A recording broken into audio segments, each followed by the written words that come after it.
मीरपुर माथेलो में खबर ॾींदा हलूं त जमीयतुल उलमा इस्लाम ऐं सखर शहरी इतिहाद जे चेयरमैन मौलाना उबैदुल्ला भुट्टो इब्न आज़ाद जी अॻुवाणी में मीरपुर माथेलो में खुलंदड़ तकरारी शराब खानो खोलण खिलाफ़ DHQ प्रेस क्लब मीरपुर माथेलो आॾो एहतजाजी मुज़ाहिरो कयो वियो।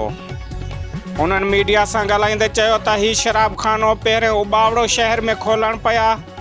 सिविल सोसाइटी ऐं जमीयतुल उलमा जे आवाज़ उथारण ते ही मीरपुर माथेलो में खोलियो पियो वञे, जंहिंजी सख़्त लफ़्ज़नि में मुज़म्मत कयूं था। जॾहिं त पहिरें बि हिकु शराब खानो मौजूदु आहे जंहिंसां नौजवान नस्ल तबाही जे किनारे ते पहुतल आहे।